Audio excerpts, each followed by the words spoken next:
Hi guys, কেমন আছে সবাই? আমিও ভালো আছি আলহামদুলিল্লাহ। আর চপি বড়ার দেখে আমি এখনো আলু আর বানাই নেই, কখনো আমি ভিডিও বানাই নেই। কিন্তু আলহামদুলিল্লাহ আমার এখনো রোজা রোজা চলে আসছে। আলহামদুলিল্লাহ রোজা চলে আসছে। আমি মাত্র রোজা থেকে চলে আসে। আমি সবাইকে দোয়া করবেন, সবাইকে দোয়া করবেন, আমি অপেক্ষা করবেন। যে জানাচ্ছি আজকে আমি এখনও ইফতারি বানাইনি, ইফতারি শুরু করব, এখনও শুরু করতে পারবো। এখনও আলুর চপ, পিঁয়াজু চপ, এগুলো করতে পারি। আর আমারটা রুম, এটা আমার রুম।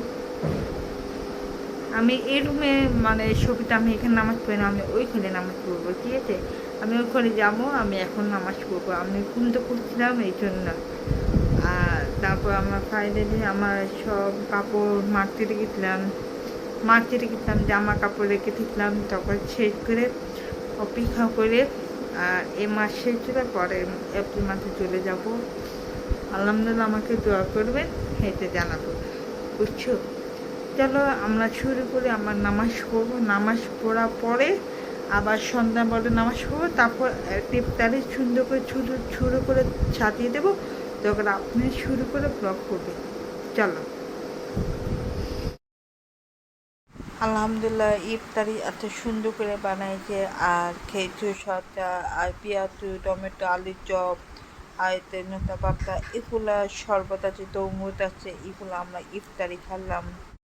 থেমে যাওয়া সেই গানে, জমে থাকা অভিমানে, বৃষ্টি থামে না দু চোখে। ও মন কাঁদে রে, কাঁদে রে, কাঁদে রে, স্মৃতি মোছে না। ও মন কাঁদে রে, কাঁদে রে, কাঁদে রে, স্মৃতি মোছে না।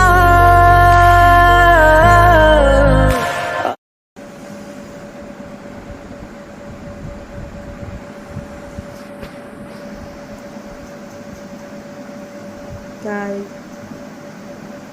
আজকে আমার মনটা ভালো নেই, আসলে মনটা ভালো নেই। আসলে কীভাবে সকালবেলা লজ্জা দেখে সকালবেলা রবিবারে রবিবারে আমার নানু আকাশে চলে গেছে গাছ জানলাতে চলে গেছে। সকালবেলা আমি দেখতেছি, আমি খবর পেলাম, আমি চিন্তা করতে পারছি না। এত তাড়াতাড়ি মারা গেল, নতুন বছর মারা গেছে। আমি কীভাবে জানাবো? তাই সবাইকে জানাতে, আমার নানু চলে গেছে, আকাশে চলে গেছে গা।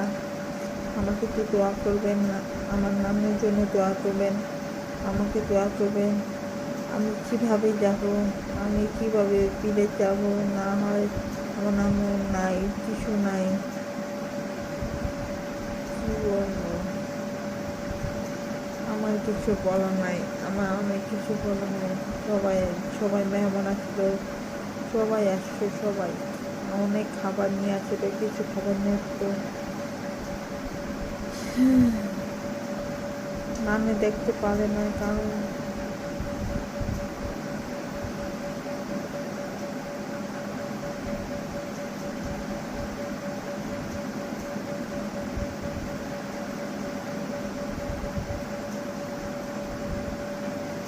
আজকে রোজা রাখছিলাম, মানে ইফতারি খাইছি, পরে আমি ভাত খেয়েছি, পরে রোজা রাখছিলাম। ভাবতে আচার নিয়েছিলে, দেখি এটা আল্লাহ বসতাম। তাই সবাইকে দোয়া করবেন, নানুর জন্য দোয়া করবেন, আমার জন্য দোয়া করবেন। পরে আমি এপ্রিল মাসে চলে যাব, আমাকে দোয়া করবেন, ঠিক আছে? আমার আম্মু একটা আমার ছোটো বোন আছে, ফ্যান পেলে আসবে। এই তো দেখি, আমার আম্মু মাঝে মাঝে কথা বলি, আমার ছোটো বোনে কথা বলি, কী করা যায় কথা বলি। আবার অপেক্ষা বানাতে আসবো, কী করা যায়, আমি আসবো। আমার হাজব্যান্ড কিছুই জানাই, কোনো বকবক না, কিছু। আমার অনেক কিছু বলা নাই, অনেক খারাপ লাগ, আমার মনটা ভালো নেই, মন খারাপ। একটু করে অপেক্ষা ঠিক হয়ে যাবে ইনশাআল্লাহ। আমাকে তো দোয়া করবেন। 3 তারিখে রোজার আর সকালে নানু মারা গেছে, সবাইকে দাওয়াত দিয়েছিল। আর এটা কি আসলাম মুরগির মাংস, আলু, আর গরু গরু মাংস, এটা আলুর তরকারি, আর তারপর এটা পাঙ্গাস মাছ, পাঙ্গাস মাছের তরকারি, আর তারপর এটা তো সালাতে সবজি সালাদ, এটা সাদা ভাত। সবাই ফ্যামিলি থেকে দাওয়াতের জন্য মিলাদ, সবাই নানুর জন্য অনেক দোয়া করবেন। আমার নানু অনেক খুব খারাপ লাগছে। সবাইকে আমাকে ফ্যামিলির সাথে সবাই একসাথে খাইলাম। আর তারপর আমার সবাই মেহমান আসলো, সবাই দাওয়াতের জন্য। আমার নানু সবাই খারাপ লাগছে। আমার নানুর রুমে, এটা আমার নানুর রুম, আমার কেউ খাট নাই, কিছু নাই, আমরা সবাই ফ্যামিলি আছে, সবাই আছে। আর নুসাদ আছে, আমি আছি, ফাতেমা আছে, সবাই ফ্যামিলিতে। আমার ছোট নানা, মেসো নানা আছে, তোলার নানা আছে, বড় বৌমা আছে, সবাই ফ্যামিলি আসলাম অনেক দাওয়াতের জন্য। সবাই খুশি, তো এই জন্য খুব খারাপ লাগছে। আমার খাট আলমারি কেউ নাই, কিছু নাই, খুব খারাপ লাগছে আমার। সবাই মিলে আমাকে সবাই অপেক্ষা দোয়া করবেন আমার নানুর জন্য। খুবই খারাপ, আমার অনেক খুব খারাপ লাগছে, মন খারাপ লাগছে সবাইকে। আর তারপর আমার খালামুনি সবাই ফ্যামিলি আর বা দাওয়াত, সবাইকে খুশি খুশি করলে খাবার দিল। ভালো থাকো, আল্লাহ হাফেজ।